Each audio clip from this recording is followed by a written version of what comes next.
All right, week 4, Sunday afternoon football just wrapped up. Chiefs put belt to ass on the Ravens, sending them to 1-3. Eagles, Bucs had a great early slate game. We got so much to talk about. Man, Sundays are exponentially better when football is on. It's crazy. It's a day of the week that a lot of people probably dread because they know the inevitable is coming on Monday. You got to go back to work. But man, does football make it so much better. The NFL does so well at just dominating Sundays. Like, that's literally all that I'm doing. A lot of my buddies are doing. All the other guys in my life, they're locked in just watching the TV. 7 hours of what used to be commercial-free football on Red Zone, but you're just dialed in. The doc is definitely not advising you to be staring at a screen that long, but it's what the NFL does, right? And it's great to see so many more people now playing fantasy and getting into it. Even my mom's digging it. Like, everyone in the house. It really is for everyone. Men, women. Everyone loves it. And it makes Sundays so much better. And again, week 4, it just never disappoints. You know what it is? You're back on the JV show with JV, recapping the Sunday afternoon slate of games. We got so much to get into, so we're going to hop into it real quick. But before we get started, I would like to remind you this year, I am sponsored by my friends over at Big Third Down Shop, who hooked me up with a few really sick NFL hats, and this JV show one included. You can check them all out on my profile. There's a post there. We did a giveaway a while ago. Should be another one coming soon, and all the hats are linked in my link tree, which is in my bio. So go check it out. Give them some love. There is so much more coming during the season, so stay tuned for that. And without further ado, let's hop into this afternoon recap. As you know, we get Sunday and Monday Night Football after Monday Night Football wraps up with my boy Steve, so you can always expect that. But as for now, let's hit up some of these afternoon games. Kicking us off, Eagles 31, Bucs 25. Really good game. Eagles dominated. I think we saw today Philly as the best team in the NFL, and they did not have a good second half offensively, and we're going to get into it. But they really can only stand in their own way. Like, Philly is by far, clearly, the best team in the league. I thought the Ravens, this might have been their year, making the playoffs, going far. Maybe the Chiefs took a step back, but I'm a little bit more uncertain about them now. I think the Rams are a good team, but the Eagles dominate them at their best. And Philly is the best team in the league. The only team standing in their way is themselves. And that's what it was last year until they cleaned it up after the Week 5 bye. Dominated this year again, and they're starting 4-0 for a really good reason. Let's talk Jalen Hurts. We talk about him every week, man, because the media tends to rip this guy apart for absolutely no reason. People hate on him because he doesn't have the stats, the numbers sometimes. People don't say he's elite. I don't buy any of that horseshit. Any of it. I think it's sad that we overlook the performances that Jalen Hurts has because he's got a great team. You got to do what you got to do. You play with the hand you're dealt, and that's what Jalen Hurts does. Jalen Hurts is excellent at doing his job. He's got the best supporting cast in the NFL. I'm going to be 100% honest with you. Okay, no BS. He's got the best talent around him, for sure. Offensive line, skill players, defense, coaching, you name it. Put it all together, he's got the best out of all 32 quarterbacks in the NFL. But what does he do really well? Doesn't turn the ball over. He's got 9 total touchdowns and 0 interceptions in 4 games this year. And he deals with terrible play calling and still makes it out alive. The offensive line this year, not as good as it has been in previous years. I think they're going to clean it up. They've had some injuries. Guys have been in and out of the lineup there, in and out of that rotation. But again, it's hard to beat a quarterback that doesn't make mistakes.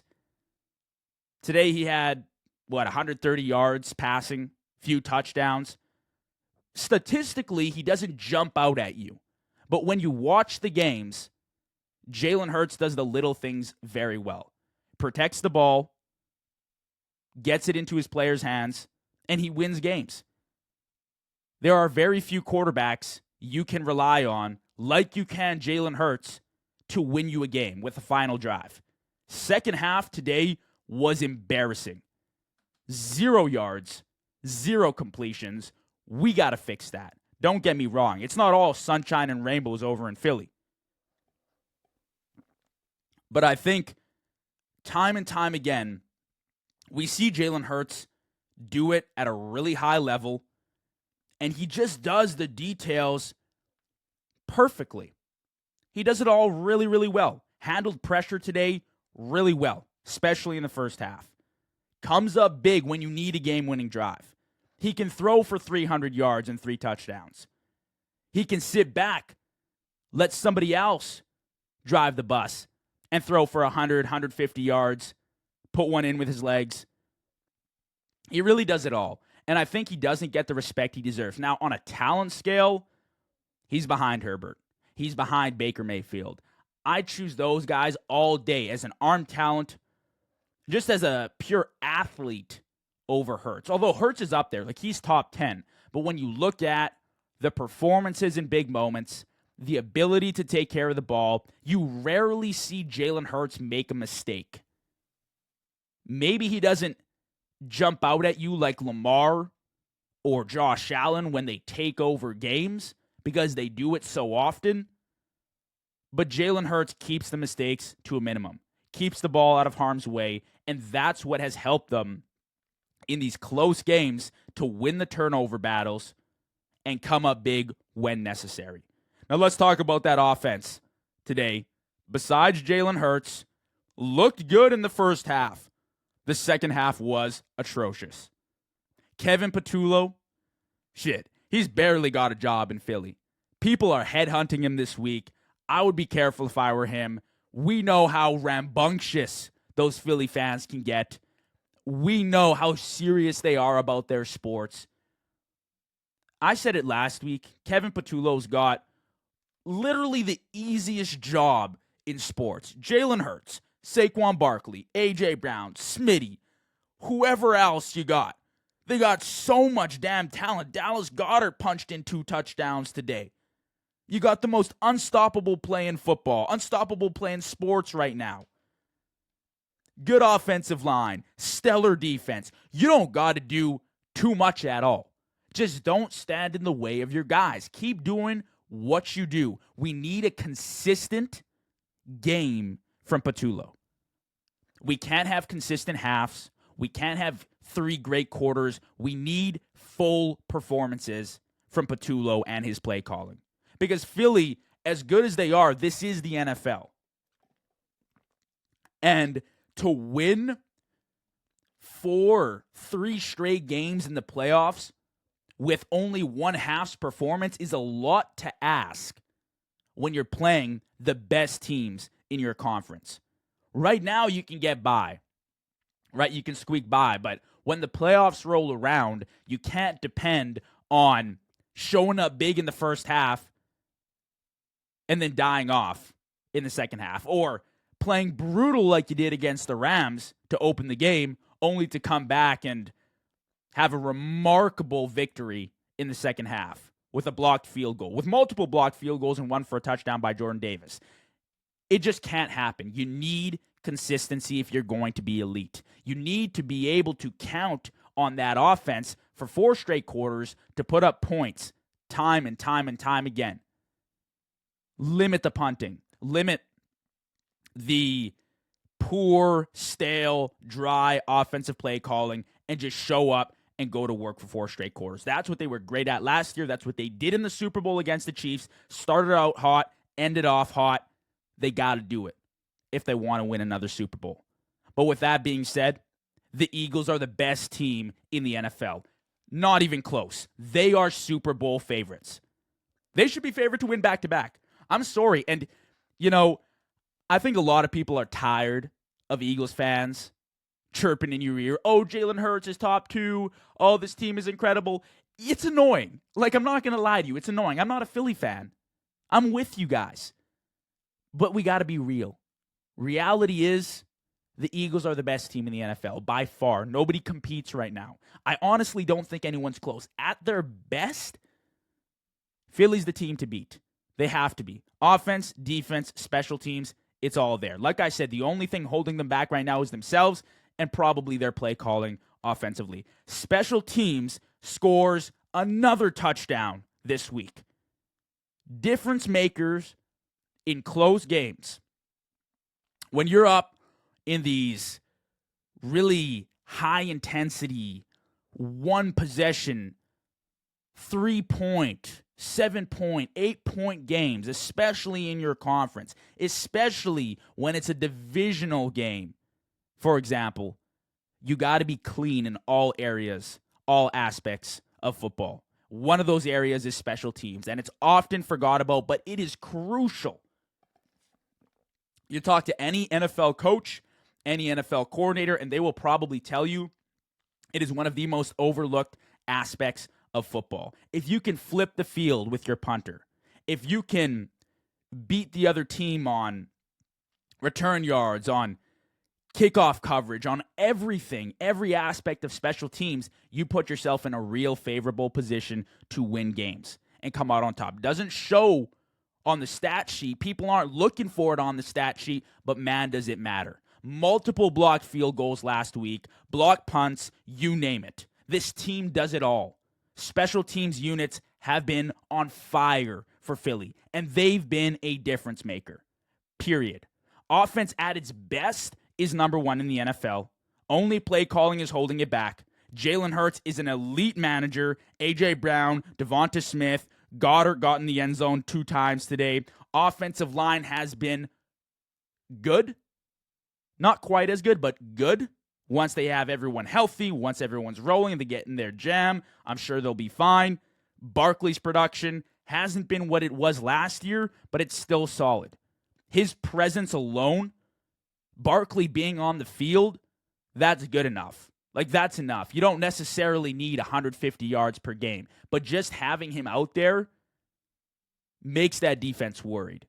It makes them concerned about the threat of Barkley breaking off an 80-yard touchdown run.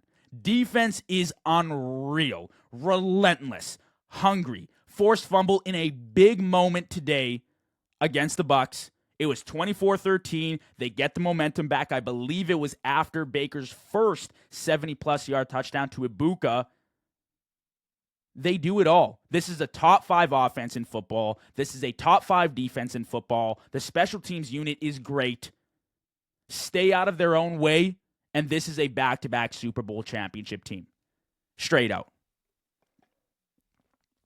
Before we hop to Giants-Chargers, let's talk about the tush push real quick. I'm watching today. I heard a lot of concern, complaints about it.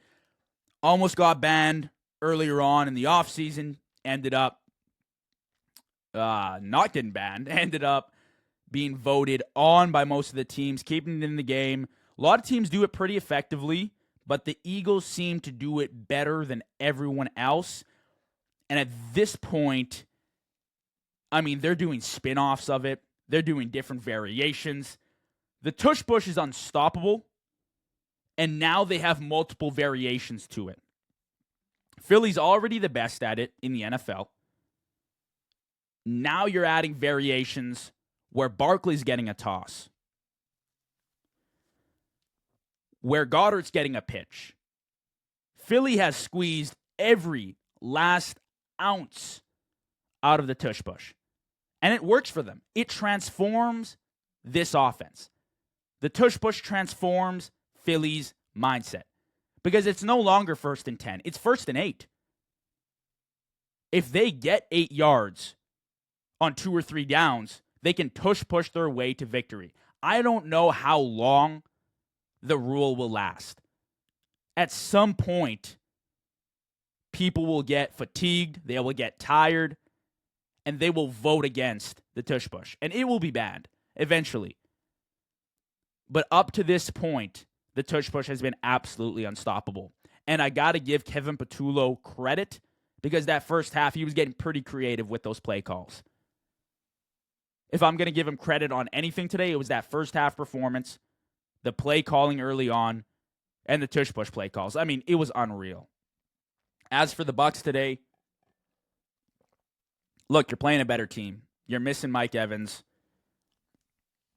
I don't think it's a close game if Baker doesn't miraculously hit Ibuka and Bucky Irving, both for 70-yard touchdowns on scramble plays. It's just unrealistic to expect every single game. Baker's a dog, believe me, but I think the Bucs are in that B tier, more so with the Rams, I would say, behind the Rams. The Rams are probably up there as the closest contender to Philly. It's a two-headed race to me. Honestly, it's Philly in front, but it's the Rams, the Packers, and the Bucs in that B tier fighting to see who's going to make the NFC Conference Championship. I think the Bucs are a really good team, but you need a lot of bounces to go your way in order to beat a team like Philly if you're the Bucs. 31-25, Philly goes undefeated 4-0. They're a problem. They're the team to beat. Let's talk Giants 21, Chargers 18. Jackson Dart season, baby. I said it. They needed to bench Russ after week 1. Had a great performance against the Cowboys.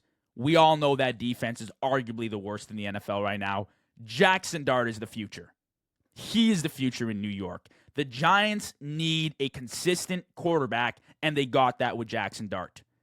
Up against one of the best defenses in the NFL, 111 pass yards, 1 passing touchdown, 10 carries, 54 rushing yards, and a touchdown. He's got above average mobility, extremely physical. They're drawing up design quarterback sneaks, and he's putting his shoulder down and putting the ball in the end zone. He's got a big arm, big play potential, great energy, a lot of swagger. And Dart is a fighter. He's a gamer. The second those lights turn on, the second he puts that eye black on, Jackson Dart becomes an animal. Some guys just have that switch. And I think when I watch Jackson Dart, when you assess Jackson Dart's performance, he hits that next gear. He's spreading the ball around the offense. He's hitting every single receiver, every tight end they got. Everyone's getting love. He's giving shots downfield to Darius Slayton, to Malik Neighbors when he was healthy today. He's doing the simple things really well, and he's moving around at a very high level. I think his athleticism has really shocked me. Thought it was very impressive today how the Giants used him. We kind of saw them hinting at it, foreshadowing it a little bit early on in the season. Dable would bring Jackson Dart in for a few packages while Russ was starting. They'd use him with his legs, using him on the ground a little bit. We saw it a lot today. And it's such a big asset to have a quarterback that can move like Jackson Dart at his size, with his physicality. I thought today, a few really impressive things for me, judging his performance. He was super comfortable, backed up on his own goal line, stepped into a big throw. I think he either got the first down or was right at the marker. I thought that was very impressive. He's comfortable moving around the pocket.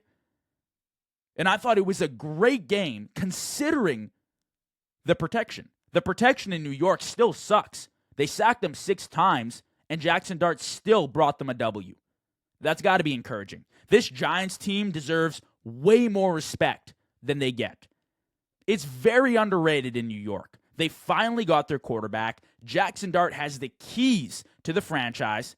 The defense is stacked. They had the Chargers on lock all day long. Abdul Carter is a monster. Sexy Dexy was moving on that interception. The offense is really young, but they got ballers, man. Cam Skadaboo is the future running back 1. Malik Neighbors is a star. Wan'Dale Robinson, Darius Slayton. Get Dart some protection, and the Giants could be a serious problem. I truly believe so. They got screwed by the NFL with a brutal schedule this year. I still think they're going to make some noise. Not the playoffs. No, I don't think they'll be there. I still think they got some stuff to work on. You know, Dart's, he's good, but it's not going to be all that great all year long, I don't think. He's a rookie, right? Like, it's going to take some time to get in a full-blown rhythm. But seriously, this Giants team is a lot better than people give it credit for. I think it's unfortunate the Giants can never catch a break. Malik Neighbors out for the season. I'm assuming so. I haven't heard a absolute report yet, but considering how he looked, the agony on his face, like, it looked bad. So it's unfortunate that they're missing him. Man, that turf at MetLife, I've heard a lot of people complaining about it. I mean, how many torn ACLs or big-time injuries are you going to have on it, right? I don't know the specific science behind it or whatever, but it is a little bit concerning, the repeated big injuries that happen on MetLife. So unfortunate. My full-blown prayers out to Malik Neighbors, wishing him a healthy recovery from whatever he's got, assuming it's a torn ACL. But this this Giants team is really good. I think they're very underrated. I've said it from the beginning of the season. Even if they don't make the playoffs, there's a lot to root for in New York. The Chargers started the season 3-0. A lot of promise to what they got going on there. Jim Harbaugh, as a head coach, clears his brother John Harbaugh. I think he's done wonders for Justin Herbert already, and they're only in year 2. But to be honest with you, the Chargers team, they're not going anywhere without protection. They're not going anywhere without no line. And what's ironic is Harbaugh came in, made an emphasis on protection, offensive line. He drafted Joe Alt. You got Becton in the offseason. You had Rashawn Slater. And now you look at what's happened. Rashawn Slater's out for the season, didn't play a game. Joe Alt left today with a high ankle sprain. Mekhi Becton was ruled out today. The Chargers can't go anywhere without protection. It's just the truth. They probably win that game if they have all 3 of those guys on the offensive line. But you're cycling through left and right tackles. Herbert's blind side, you don't get consistency there. It's tough. Right? It's tough for any team. We see what happens in Houston without protection. We've seen what happens in Cincinnati. It can cost you a trip to the playoffs. It can cost your talent, their careers. It's just not worth it, not going after an offensive line. In this case, the Chargers did. They cleaned up the offensive line. They gave Herbert protection. But the injuries, I mean, you can't control it. Just unlucky for them. Hopefully they can get Alt back soon, Becton back soon. Obviously, Rashawn Slater out for the season. But you're looking at a future of great protection, but right now it's kind of a problem if you're going to want to win games, especially against good pass rushes like the Giants with that front 4, that front 7 that they got. Let's hop over to Patriots 42, Carolina Panthers 13. What a blowout. This is the Patriots that I expected starting the season. I thought coming into the year, the Patriots had done really well in the draft, in free agency. Maybe the first few weeks didn't put that on display, but I think they're slowly getting their groove back. And the one big reason is their franchise quarterback, Drake frickin' May, man. Drake May's putting the NFL on notice. It's good to see. I think with that huge quarterback draft class last year, you had so many ballers. Drake May in New England, the offense stunk it up. You don't really see too much out of him last year. He kind of flies under the radar. I think we're starting to see the franchise quarterback he's going to form into. 14 of 17, 203 yards, 2 touchdowns, no interception, and a tutty on the ground. 155 passer rating against the Panthers. He's averaging 250 yards per week, 9 touchdowns this season, a 76% completion percentage through 4 games this year. He's an extremely smart quarterback. He takes what is given to him, takes the easy completions underneath, doesn't force much at all. Stephon Diggs is huge for his development. 6 receptions today, 101 yards. Athleticism for Drake May is a B+. Confidence, doesn't force throws, like I said. Leans on his short game. He finds his tight ends through his progressions, something you don't always see from a rookie quarterback, even vets. I'm taking Drake May over J.J. McCarthy, over Michael Penix, maybe even Bo Nix. Drake May really is a franchise quarterback. He gets better and better every single week. He gets more consistent every single week, every single year that he's been in the NFL. Now this is year 2 he's entering. Week 1, sure, that second half wasn't great. Playing the Raiders, it was a rain game. Tossed a pretty bad interception. It happens, right? The offensive line in New England still isn't up to par. It's not an A+ or an A unit, maybe even a B+ B unit. It's still below average, but he's getting it done. I wouldn't say he's got the best of weapons either right now. Stephon Diggs, like I said, is obviously huge for development purposes, but he's still missing that true alpha young number one gunner that can get you 150 yards any given week. But he'll get it. I believe in the Patriots. I think they'll go out and find someone. But as of right now, I think he's had an incredible season. You go and look at the stat sheet, it reflects that. You go and look at his performances, it reflects that. He moves really well. His athleticism, his mobility is very good. His arm is excellent, very accurate, very poised, comfortable in the offense. Like I said, improves on a weekly basis. Vrabel talks very highly about him. The coaching staff has great things to say. The franchise, the fan base views him as their next franchise quarterback, the next guy up after Brady. Obviously, Mac Jones couldn't fill that role. I think he's great. I believe heavily in Drake May and his progression as a quarterback in the league. And like I said, this was the best Patriots game I think I've seen in a very long time. Marcus Jones, what an unreal performance on special teams. This is becoming a recurring theme in this episode so far. Special teams matters more than you give it credit in the NFL. Special teams matters so much in the NFL. It can change games. You can flip a field with punts. You can have big-time returns that swing momentum. It matters more than people want to give it credit for. And today, another example with the Patriots. Strong special teams performance. Defense looks great. They were on locks. Besides that first drive where the Panthers looked really good, and we're going to get into the Panthers right away, it was nothing. Patriots had an answer for everything. Defense is really good. They're rolling, and the offense is starting to click and click and click. Let's talk Panthers. You know, I've watched Bryce Young pretty closely this year because I hate getting after a quarterback for no reason that went to a really bad team in a really bad situation. And as a first-round pick, as a number one overall guy, it's tough to watch Bryce Young in Carolina, where he evidently doesn't have the support to succeed and grow as a quarterback. He just doesn't. I think if you're a Panthers fan right now, you're probably depressed. I understand. You know, it's tough living. It's not easy. Even with Cam Newton, I mean, you never had back-to-back winning seasons, which is crazy to say. You had that miraculous run to the Super Bowl where Cam really dragged a below-average group of talent to the Super Bowl, which was amazing, but you haven't had much success as a franchise. Let's be for real. It's the Carolina Panthers. When do you ever hear about them? You draft Bryce Young, expecting him to change things. It's just impossible to ask him to do that. I'm sorry, it is. He's not Lamar. He's not Josh Allen, who can come in and Superman this team to success. And even them, they landed in better situations than Bryce Young. The Panthers need to fire Dave Canales tomorrow. Maybe move on from Bryce Young too.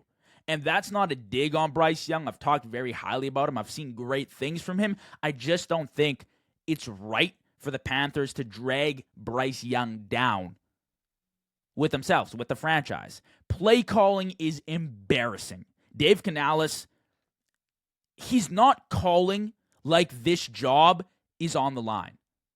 I don't understand. He's way too conservative. Special teams units look horrendous. You're calling draw plays on 3rd and long. It doesn't get much worse than that. They had a great opening drive, but nothing else. The team is unprepared. Nobody's showing up to play. Offense stinks. Defense is even worse. As a play caller, you're shooting your young quarterback in the foot with the way you call games. And like I said, I'm a Bryce Young truther, but this team is going nowhere with him. I think he gets a shot somewhere else. I think you hit full-blown rebuild mode, let go of Bryce Young, let go of Dave Canales, and restart. It's not working. Find something else. Bryce Young will find success elsewhere in the NFL. Baker did. Sam Darnold did. Daniel Jones has. A lot of quarterbacks do well in other offenses. The Panthers have screwed Bryce Young. Dave Canales stinks. This organization sucks. It's one of the worst sports organizations across the world right now.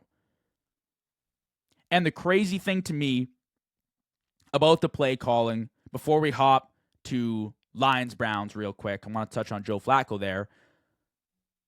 Bryce Young plays his best football when he's confident and when he's in a rhythm.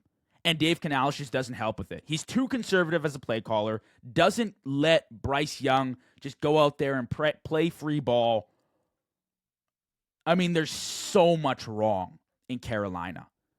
So can you pin it on one guy? Can you pin it on play calling? I'm going to go out on a limb here and say the project is over. Canales, Bryce Young, whatever else they got. I think Tet's really solid, but they're far, far from being a playoff team. They got a top 5 pick next year. You got to be looking at quarterback. You got to be thinking head coach gone. You got to be thinking rebuild. And Bryce Young should go somewhere where he gets proper support, gets proper mentorship, and learns how to be an NFL quarterback at a high level where he can get good coaching because I believe in him.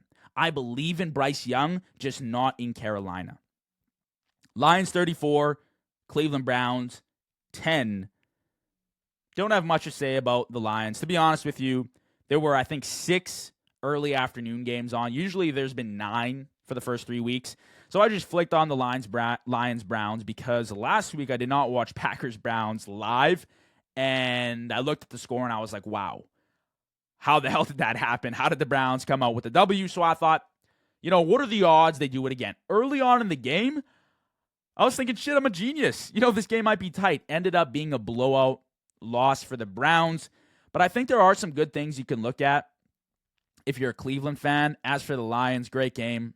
Dominated the team better. You're better than. Whatever.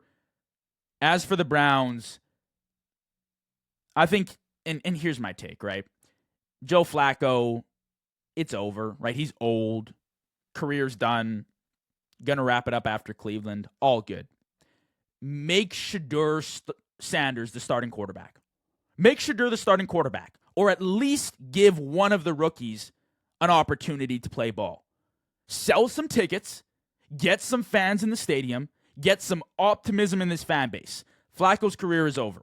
He's the most immobile quarterback in the league. The interception he threw today was abysmal.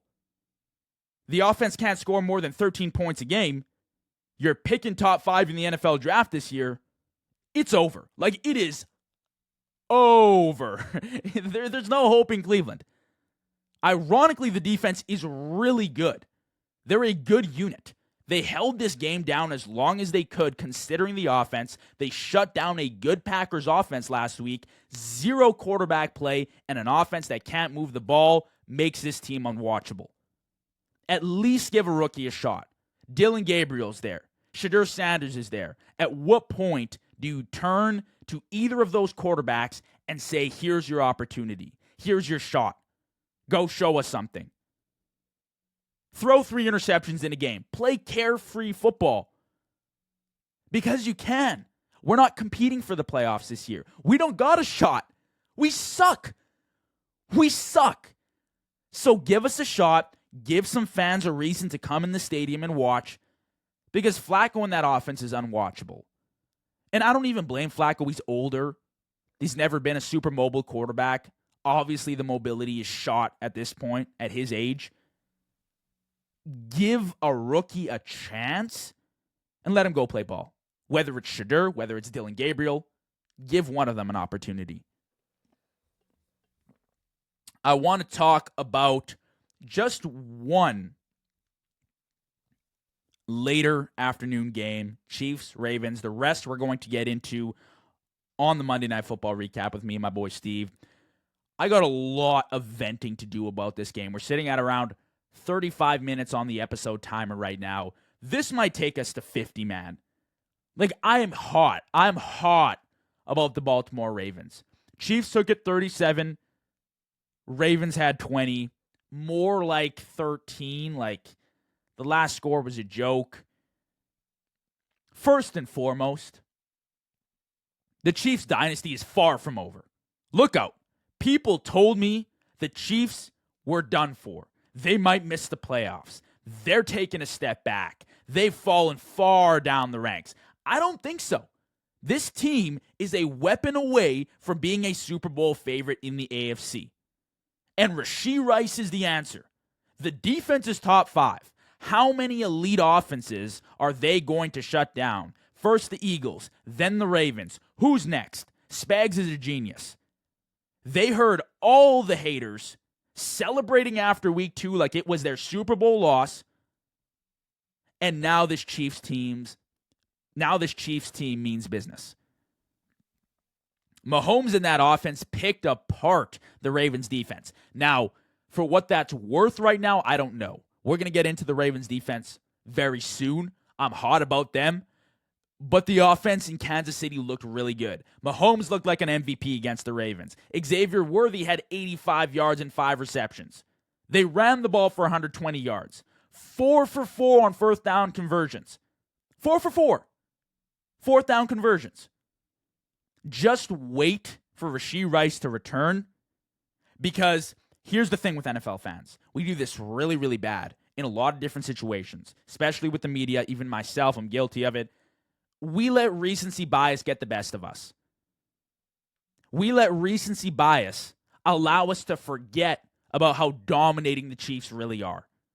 Best offensive mind in the NFL. Best quarterback in the NFL. We should all be concerned. We can't doubt the Chiefs when they got Reed and Mahomes. When you get Rashee Rice and Xavier Worthy back. When you got a defense that's performing at such an elite, top-tier level. The Chiefs are absolutely on the board as not just a playoff team, but a Super Bowl contender.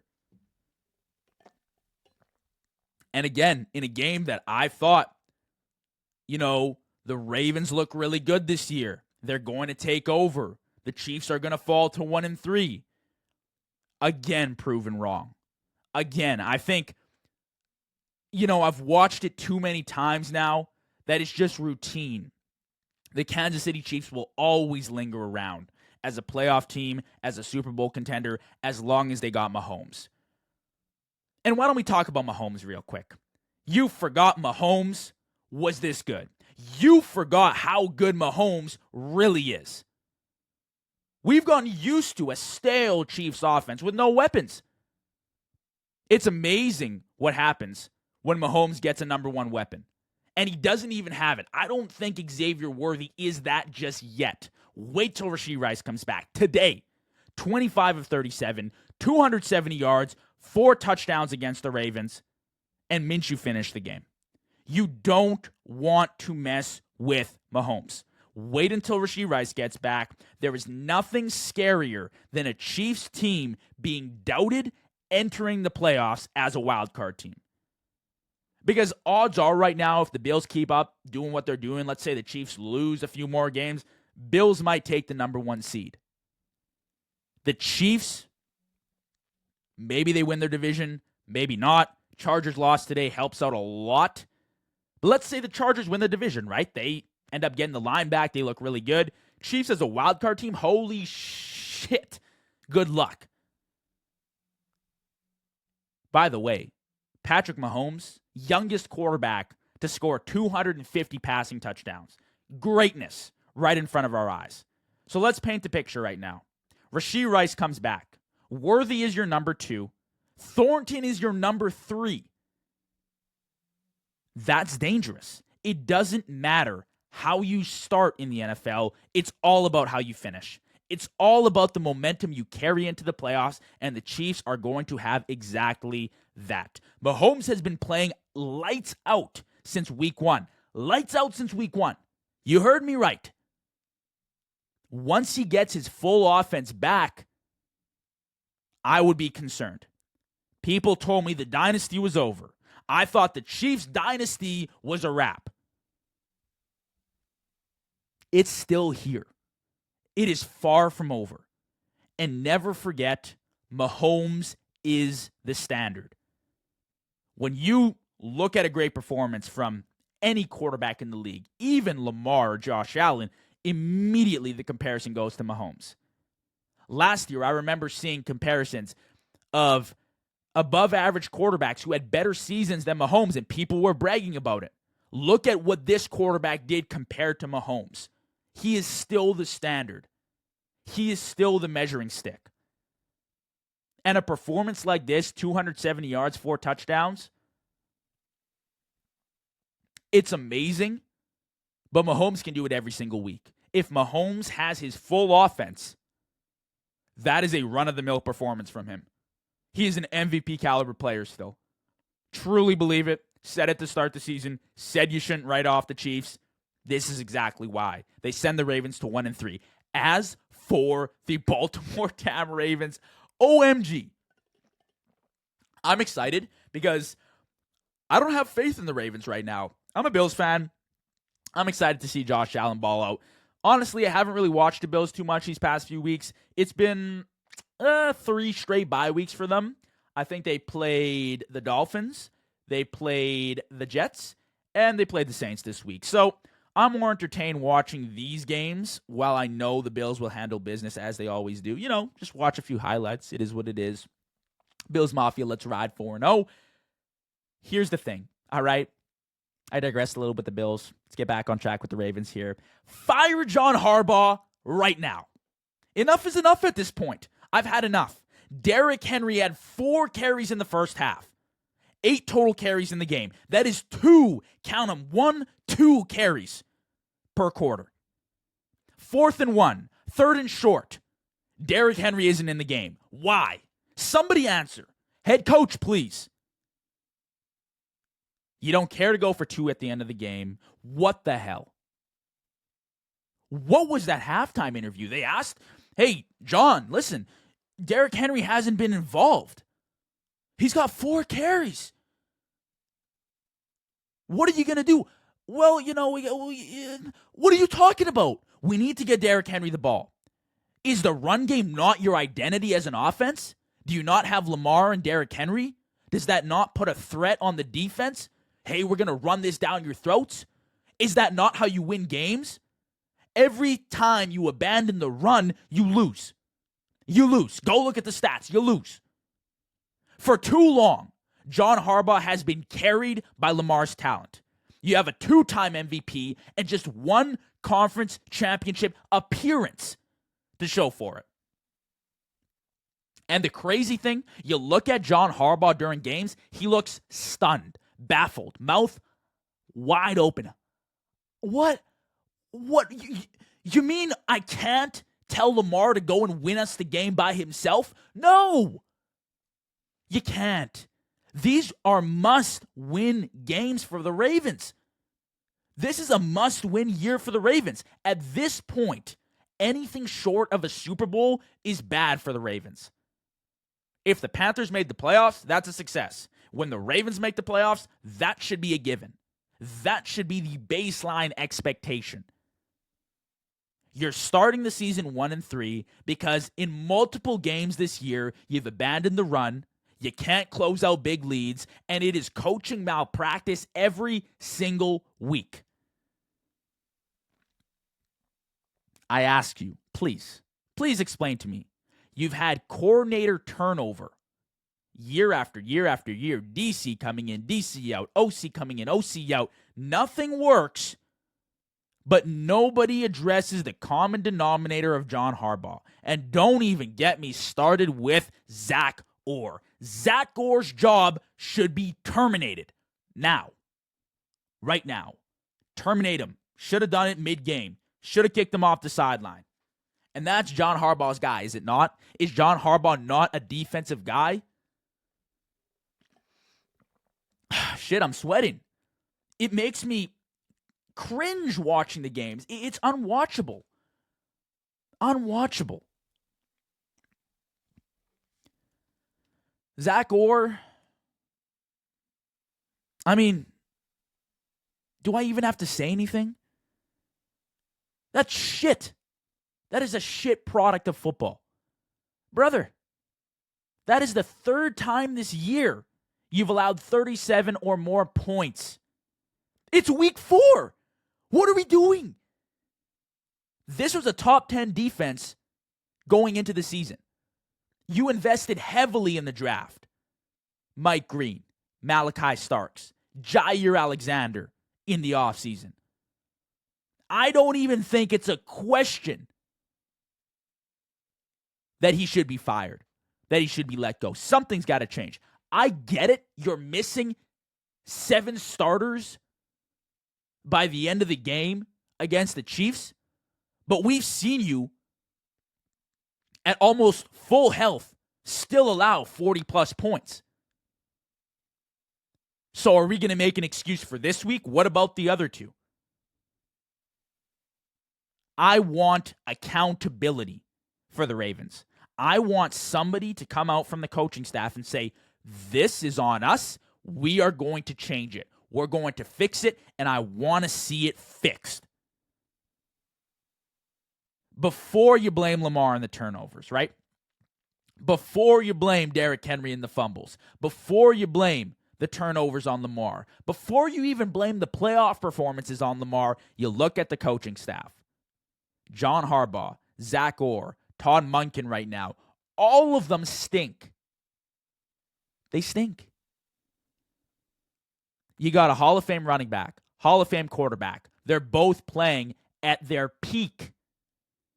How on earth are you losing games like this? How on earth are you getting walked over?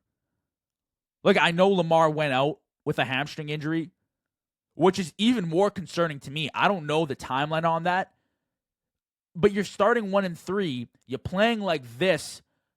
I sure as hell hope you make the playoffs. You better count your blessing Joe Burrow's out for as long as he is. You better count your blessings that the Steelers are still just an average team. And that the Browns fucking suck. Like, it's embarrassing. You got the division at your fingertips. You got the league at your fingertips. You got a top 3 roster on paper. Just doesn't look like it. Doesn't look like it on the field. People look distant. The defense looks lost. They look flabbergasted. Mahomes, with all due respect to the Chiefs, I just praised them for 10 minutes, but like, come on, guys. That Chiefs offense hasn't looked that good in a few years. They haven't looked that good in a few freaking years. Something's got to change. 1-3 is unacceptable. You can't start like that, especially with the talent you got.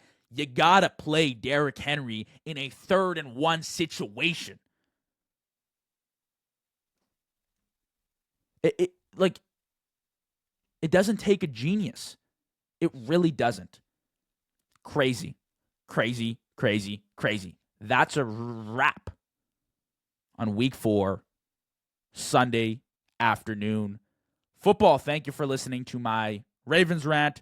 Thank you for sticking with me. If you have to the end of the video, please do me a favor. Like, subscribe, comment, do your thing, because you always do great.